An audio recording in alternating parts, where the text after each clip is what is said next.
Miq të Radio Televizionit Shqiptar, përshëndetje dhe mirë se vini në telerevistën sportive të parë për këtë javë.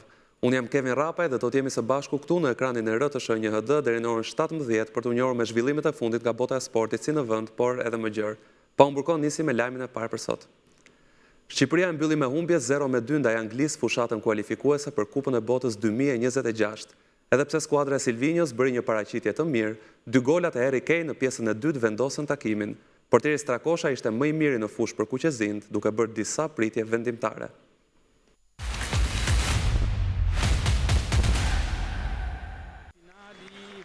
Shqipëria e mbylli me humbje fushatën kualifikuese të Kupës së Botës 2026, pasi u mposh 0-2 nga Anglia në Air Albania. 2 golat e Harry Kane, të shënuar brenda arkut të 8 minutave në pjesën e dytë, vendosën takimin, i cili deri atëherë kishte qenë i ekuilibruar në shifra. Silvinjo vendosi të pushonte disa titular për shkak rreziku kartonash, Ajeti, Mita, Sheu dhe Mana, dhe ndeshja pritej e vështirë, ashtu siç rezultoi. Pavarësisht humbjes, Kuqezind bën një paraqitje pozitive, sidomos fal formës së shkëlqyer të portierit Strakosha, i cili ndali disa raste të anglezëve. Ky se provoi me një goditje nga distanca, para se të detyrohej të largohej i dëmtuar në minutën e 26, me balliun që mori vendin e tij. Strakosha shkëlqeu sërish duke neutralizuar mundësitë të Bowen dhe Kwanza, ndërsa në fundin e pjesës së parë, Arber Hoxha regjistroi një tentativë drejt portës kundërshtare. Edhe pjesa e dytë nisi mirë për Shqipërinë. Laçi dhe Hoxha rrezikuan portën e Henderson, ndërsa Strakosha vazhdoi paraqitjet fantastike, duke ndalur Rezen dhe më pas Sakan. Hoxha mbeti lojtari më problematik për mbrojtjen angleze, dhe me një rast shërbeu në zonë për Bajrami, i cili më shumë tregoi egoizëm se sa saktësi dhe humbi një mundësi të mirë. Anglia zhbllokoi rezultatin në minutën e 74 me Harry Kane, goli 7 për të në këto kualifikuese. Pas aktivizimit të brojës, pak ndryshoi në lojën e Shqipërisë. Sulmuesi pësoi dëmtim dhe duhet të dilte nga fusha, por meqense ishin kryer të gjitha ndrimet, skuadra mbeti me një lojtar më pak.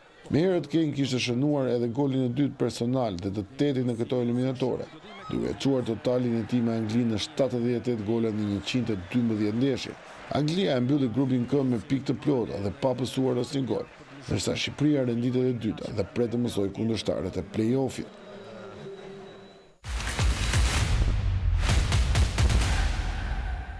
Trajneri Kuqezi Silvinjo vlerësoi punën e skuadrës së tij në ndeshjen me Anglinë, por mbi të gjitha gjatë eliminatoreve, ku Shqipëria zuri vendin e dytë si asnjëherë në histori. Ai u shpreh krenar për Kuqezin dhe tani mendon për play-offin, ku mund të arrihet gjithçka.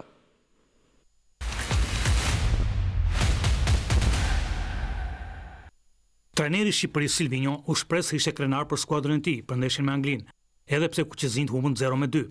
Ai tha në konferencën për shtyp pas ndeshjes se të gjithë lojtarët punuan mirë, por Anglia është në skuadrat më të mira në botë. Ai shtoi se është krenar edhe për të gjithë fushatën kualifikuese. Ne u përballëm me një nga skuadrat më të mira në botë, dihet kjo, ndaj ishte vështirë, por luajtë mirë. Vija e sulmit, Hoxha, Uzuni, Laçi, pastaj dhe Bajrami e pastyre Ramadani, Aslani, bën një punë absolutisht të mirë. Por Anglia është skuadër e pabesueshme, me lojtarë të mëdhenj dhe trajner të madh. Janë absolutisht tjetër nivel, ata mendojnë të shkojnë në gjysmëfinale apo në finalen e Kupës së Botës. Por unë jam vërtet shumë krenar për lojtarët e mi, sepse luajtën mirë, dhe jo vetëm sot, por gjatë gjithë kualifikueseve, duke arritur të shkojmë në play-off. Në play-off pastaj gjithçka është e mundur. Jemi krenar që marrim pjesë për herë të parë në histori në play-off, por fillimisht le të presim shortin. Shqipëria ju përgjigj Anglisë për 74 minuta, madje edhe mund shënonte me Hoxhën, por Silvinjo nuk ka pengje, duke ditur se çfarë të pret në të tilla ndeshje. Ne luajtëm mirë për mbi 70 minuta, por kur përballesh me këto skuadra duhet të qëndrosh në lojë gjithkohën. Nëse humbet mendjen, humbet përqendrimin, këto skuadra kanë ato lloj lojtarësh që të vrasin, të bëjnë 3 apo 4 gola dhe nuk të lënë të bësh më asgjë për 20-25 minuta. E thash që jam krenar për lojtarët e lojën, por ky është niveli. Ne po rritemi, po bëjmë mirë, tani duhet përgatitemi për play-offin.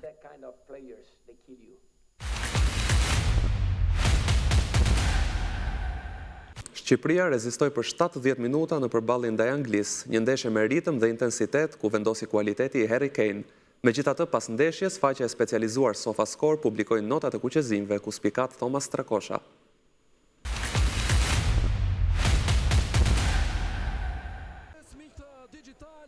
Në një mbrëmje ku stadiumi kombëtar u mbush me energji, ngjyra dhe besim, Shqipëria u përball me një nga përfaqësueset më të forta të futbollit botror. Pavarësisht shpirtit luftarak dhe momenteve premtuese, Anglia u tregua më e pjekur dhe më efikase, duke marrë një fitore 0-2 që vulosi diferencat në eksperiencë dhe qetësi në momentet kyçe të ndeshjes. Sipas faqes së specializuar SofaScore, Thomas Strakosha u vlerësua me notën më të lartë nga pjesa tjetër e skuadrës. Portieri reagoi mrekullisht në disa situata të rrezikshme, sidomos në pjesën e parë. Pas trakoshën në por, diferenca në rezultat do të kishte qenë më e thellë. Nota 6.5 për Arber Hoxhan, i cili ishte rreziku më i madh i Shqipërisë në krah. Goditjet krijuan iluzionin e golit disa herë, shpesh i duheshin më tepër opsione në ndim. Berat Gjimshiti dhe Ardian Ismaili me nota 6.5 dhe 6.6. Të dy lojtarët ishin të fortë në duele dhe të pranishëm fizikisht. Në zonë vendosja ishte kryesisht e saktë dhe ndaluan disa depërtime që mund të rezultonin fatale. Myrto Uzuni u vendosi qendër sulmues, jo pozicioni i tij natyral. Megjithatë, nota 6.6 konsideruhet vlerësim pozitiv, sepse futbollisti luftoi shumë, sidomos në fazën e parë të presingut. Pjesa tjetër e ekipit zhvilloi një ndeshje normale.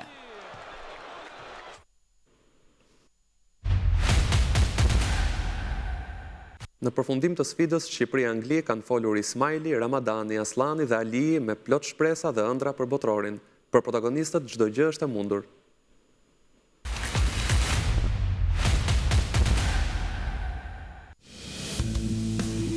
Shqipëria-Angli përfundoi me humbje për Kuqezinë, ndonse paksa të mërzitur, protagonistët në fund të sfidës janë shprehur besim plot për ëndrën e botrorit.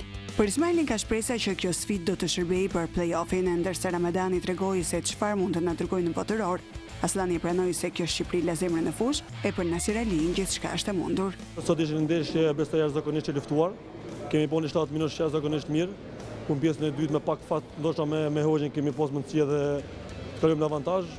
Kurse Anglia dihet me ton drejt normal pat kontrollën e lojës, po patën shumë fat, sidomos te golla e parë, edhe iku ndeshja, por shpresoj që kjo ndeshje do na ndihmon shumë për kualifikuesit e marsit në play-off. Mungojnë themi 2 ndeshje, gjysmëfinale dhe finalja, besoj që si kemi arritur deri atje, besoj që atje jemi shëndoshë mirë gjithë lojtarët deri në mars, edhe jemi gjithë zbashku si kemi qenë deri tash, edhe besoj që me pak fat do arrijna ta bëjna prapë shqiptarët krenar. Ne lujtëm një ndeshje fantastike për 20 minuta, për 75 minuta, mendoj që e bëm maksimumin, por morëm një gol shumë naiv që s'duhet ta merrnim, edhe pastaj ai goli i prishi ekuilibrat. Po sot tregum që mundemi me lujt me gjithë edhe në fazën e play-offit.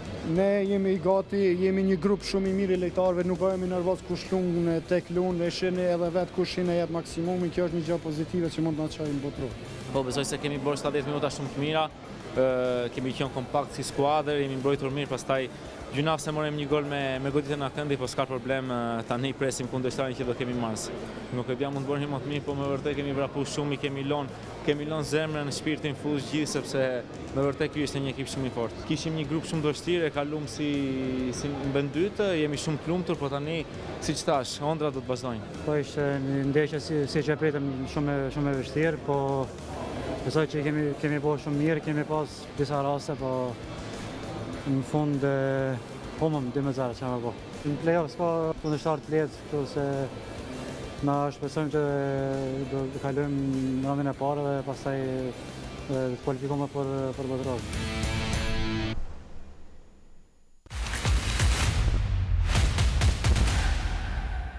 Humbja në kryeqytet nuk e zbeu paraqitjen e Shqipërisë në sytë e anglezëve.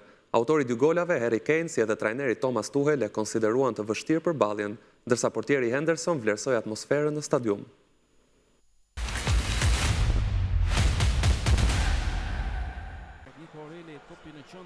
Ndeshja me Anglinë zhvilluar në Tiranë mbylli kualifikuese dhe Kupës së Botës në grupin K. Një 90 minutash merite me intensitet aty ku Kuqezinë arritën që për 70 minuta të ndërtonin një blok ndaj sulmeve angleze, por njëkohësisht të ishin të rrezikshëm në fazën ofensive.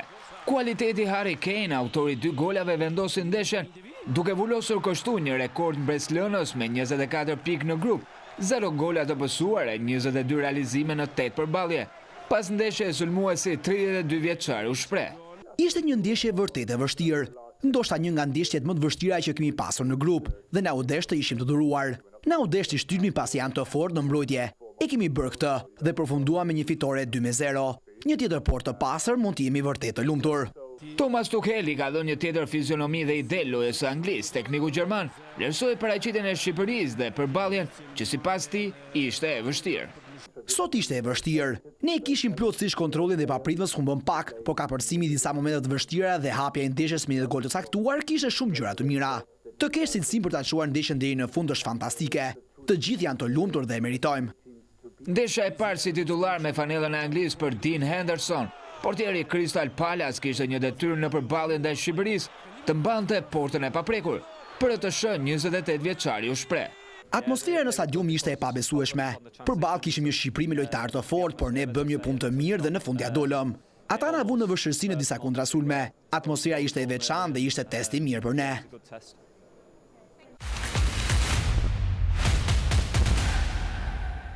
Kombëtarja e Shqipërisë arriti një kualifikim historik në play-offin e botrorit, duke regjistruar statistika interesante në përfundim të kompeticionit.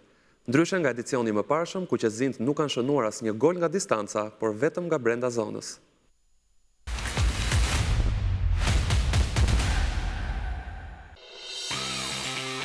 Një skuadër e kujdesshme kur mbrohet dhe tepër taktike në sulm, kështu mund të konsiderohet kombëtarja e Shqipërisë në kualifikuesit e botrorit 2026.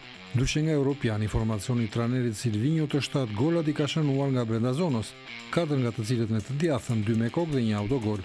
Në këtë fushat kuqezin kanë dërguar gjithsej 79 goditje në portat kundërshtare dhe kanë kryer 287 sulme, ku emrin në tabelën e asistuesve e mbajnë Aslani Ajeti Uzuni e Broja, nësa Mana i mbetet gola shënuesi me 3 golat realizuar.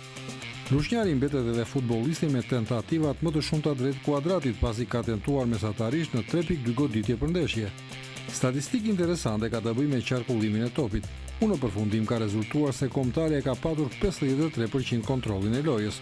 Sa i përket repartit të mbrojtjes, sipas sajtit zyrtar të UEFA-s ka rezultuar se reparti tërhequr ka lejuar 25 goditje në kuadrat, nga të cilat 20 janë dalur nga Strakosha. Gardiani kombëtarës ka mbajtur të paprekur në 5 ndeshje portën, së bashku me Aslanin, Laçin, Brojën e Hoxhën, janë përdorur në të gjitha ndeshjet nga tekniku Silvinho, ndose me minutazh të ndryshëm. 313.54 është distanca në kilometra e skuadrës e përshkuar në total, me i mesatare prej 39 km për ndeshje. Sa i përket faullave, Shqipëria ka pësuar 107 dhe ka shkaktuar 67, si pasojë të cilave ka marrë 8 karton të verdhë në total, por asnjë të kuq.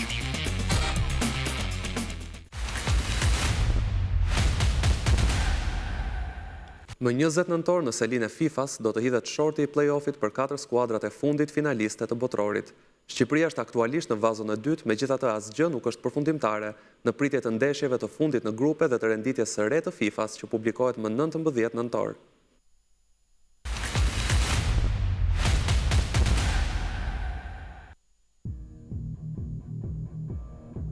Humbja e pësuar nga Anglia në ndeshjen e fundit në grupin K mund ta zbresë Shqipërinë në vazon e tretë për shortin e play-offit, që do të nxjerrë 4 finalistët e fundit të botrorit nga zona evropiane.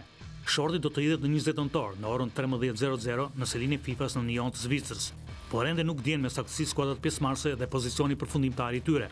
Teorikisht, pjesëmarrëse do të jenë 12 skuadra që zonë vendet e dyta në grupet kualifikuese, midis tyre dhe Shqipëria. Këto do të ndahen në 3 vazo, bazuar në renditjen e FIFA-s për muajin nëntor, e cila do shpallet një ditë para shortit. Deri tani në vazon e parë janë Italia, Turqia, Ukraina dhe Polonia. Në vazon e dytë, përveç Shqipërisë, janë edhe Skocia, Slovakia dhe Republika Çeke, ndërsa në vazon e tretë janë Irlanda, Bosnia-Hercegovina, Maqedonia e Veriut dhe Kosova. Përveç këtyre 3 vazove do të jetë edhe një vazo e katërt, me fitueset më të mira në grupet e Nations League, që nuk kanë zënë një nga 2 vendet e para në kualifikuese. Dhe të sigurta deri tani janë Suedia, Rumania dhe Irlanda e Veriut. Pjesëmarrësit e vazove mund të ndryshojnë, pasi disa prej tyre kanë ende shanse të zënë vendin e parë në grup dhe të kualifikohen direkt në botror, si Skocia, Slovakia apo Bosnia-Hercegovina, por edhe për shkak të renditjes mujore të FIFA-s. Duke mos llogaritur ndryshimet e mundshme, kundërshtari i Shqipërisë në play-off do të jetë një skuadër vazos 3, pra një midis Irlandës, Bosnia-Hercegovinës, Maqedonisë së Veriut dhe Kosovës. Shorti do të përcaktojë 4 rrugë drejt finaleve të botrorit. Në gjysmëfinalet të play-offit, secila skuadër e vazos 1 do të ndeshet me një nga vazo 4, ndërsa ato të vazos 2 me një nga vazo 3. Gjysmëfinalet do të jenë me një takim në fushën e skuadrës nga vazoja më e lartë. Pra Shqipëria do të lojë në Tiranë më 26 mars, në rast se përfundon në vazon 2. Në 4 finalet të play-offit, secila nga fituesit e çifteve nga vazot 1 me vazon 4 do të ndeshen në 31 mars me 4 fituesit e çifteve të dalë nga vazo 2 dhe vazo 3, dhe 4 fituesit shkojnë në botror. Edhe finalet e play-offit do të jenë me një takim, për fusha do të përcaktohet me short.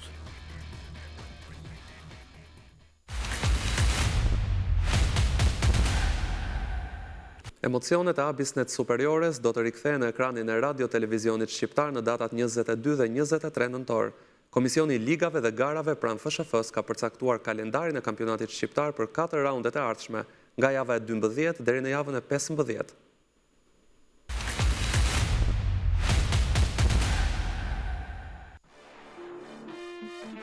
Pas emocioneve impresionuese që na dhuroi kombëtarja Kuqezi tashmë është koha të hedhin vështrimi tek atmosfera e Abisnet Superiores, ekskluziviteti Radio Televizionit Shqiptar. Komisioni Ligave dhe Garave pranë Federatës Shqiptare të Futbollit ka përcaktuar kalendarin e kampionatit litar në vendin tonë për 4 javët e ardhshme. Raundi 12 i Abisnet Superiores do të zhvillohet të shtunën dhe të dielën në datat 22 dhe 23 nëntor. Vorat e Uta, Ignatia Bylis dhe Dinamo Elbasani janë përballë që do të luajnë me 22 nëntor.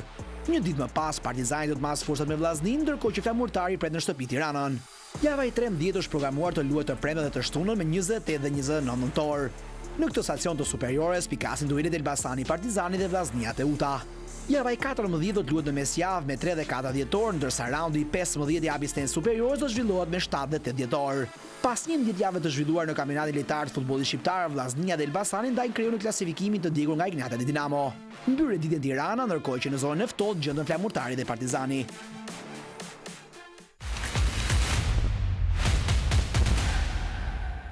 Emocionet e Kupës së Shqipërisë rikthehen këtë mesjavë në datat 18 dhe 19 nëntor. Në raundin e të 16-ave të kompeticionit të dytë për nga rëndësia në futbollin shqiptar, do të zhvillohen 8 sfida ku bie në sy duelet Flamurtari Tomori, Apolonia Lushnja dhe Skënderbeu Iliria e Fushkrujës.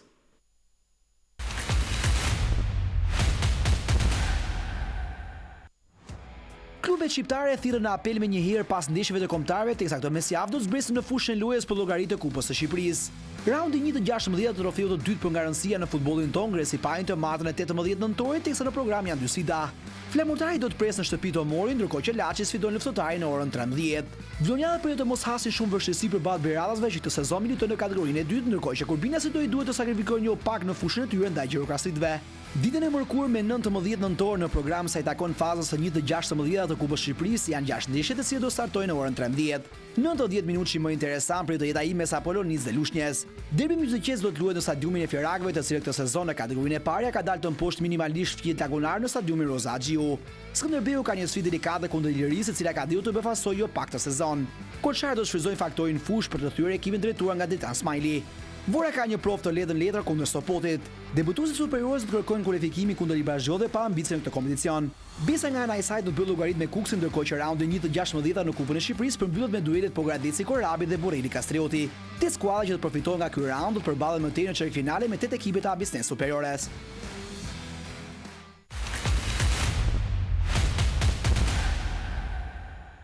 Janë shënuar 36 gola në 8 ndeshjet e luajtura në mbrëmjen e së dielës, ku janë përcaktuar edhe verdiktet për skuadrat që u kualifikuan në botror, apo të tjerat që do të luajnë në play-off. Kështu Italia u mund 4-1 me përmbysje në shtëpi nga Norvegjia, ndërsa Portugalia regjistroi fitoren më të thellë të mbrëmjes.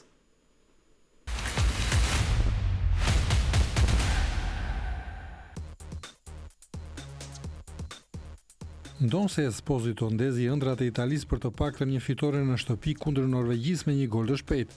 Azzurët në fund u mundën dhe u detyruan të pranojnë vendin e dytë në grupin I, në pritje të shortit për të mësuar kundërshtarin e radhës në play-off.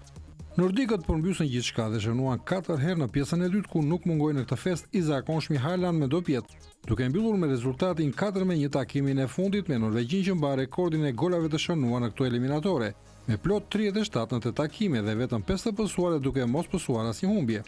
Me të njëjtin rezultat 4-1 përfundoi dhe sfida tjetër e grupit mes Izraelit e Moldavisë, por që pati vetëm vlerë statistikore pasi të dy ekipet ishin të eliminuara dhe nuk kishin shpresë për play-offin. Nuk toleroi as Franca në grupin D që edhe pse kishte siguruar kualifikimin, mposhti 3-1 Azerbajxhanin në transfert. Prove mirë për të besuarit e Deschamps që la pushin disa prej titullarëve duke marrë garancitë e duhura edhe nga rezervat. Vendi I dytë në grupi takon Ukrainës që mundi pasër 2-0 Islandën në fushë neutrale. Por formacioni Rebro vuajti jo pak dhe vetëm në minutat e fundit i realizoi të 2 golat, duke ja dalë të shkojë në play-off. Ndërsa fitoren më të thellë të mbrëmjes e mori Portugalia që në shtëpi mposhti 9-1 Armenin. Pa Cristiano Ronaldo të dënuar me karton, luzitanët siguruan gjithçka brenda 45 minutave të para, duke mbyllur 5-1 fraksionin e lojës. Vendasit nuk toleruan dhe thelluan rezultatin në pjesën e dytë, duke ruajtur kreu dhe ju kundërpërgjigjen më së miri fitores së Irlandës, e cila në transfert mposhti 3-2 Hungarin. Në këtë mënyrë, irlandezët lënë jashtë play-offit hungarezët dhe tashmë shpresojnë të shkojnë në botëror nga faza play-off.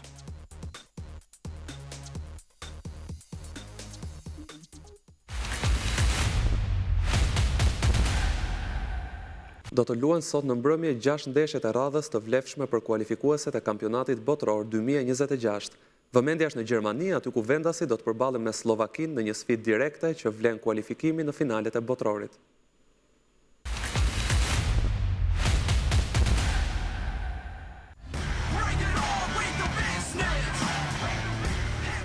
Me pikë të barabarta dhe synim të njëjtë vendin e parë, Gjermania dhe Slovakia do të ndeshen në Red Bull Arena në ndeshjen më të rëndësishme të kësaj faze kualifikuese të botrorit. Fitoria për secilin prej ekipeve do të thoshte pjesëmarrje në finalet e botrorit. Pancerat kanë një arsye më shumë për të triumfuar, pasi nuk e kanë harruar humbjen e vet me pikërisht kundër Slovakisë në ndeshjen e parë dhe pritet të kthejnë reston sot në mbrëmje në orën 20:45. Në të njëjtën orë do të luhet edhe sfida tjetër e grupit A, mes Irlandës së Veriut dhe Luksemburgut, por që nuk ka asnjë vlerë me dy ekipet jashtë garës. Në grupin G janë dhënë tashmë verdiktet dhe Polonia, dhe nëse fiton në transfert me Maltën, sërish nuk do të ketë mundësi të marrë vendin e parë Holandës. Tulipanët presin në shtëpi Lituani dhe udhëheqin grupin. Përballje ballkanase në grupin L, ku Kroacia do të luajë në transfertën e malit të zi. Formacioni trajnerit Dalić ka siguruar më parë vendin e parë, ndërsa vendasit do të luajnë vetëm për prestigj.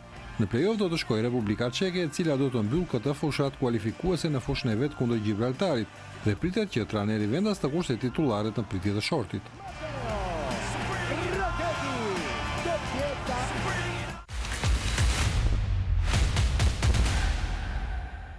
Kemi ardhur në fund, këto ishin lajmet e përgatitura nga Telerevista Sportive në bashkëpunim me Departamentin e Sportit.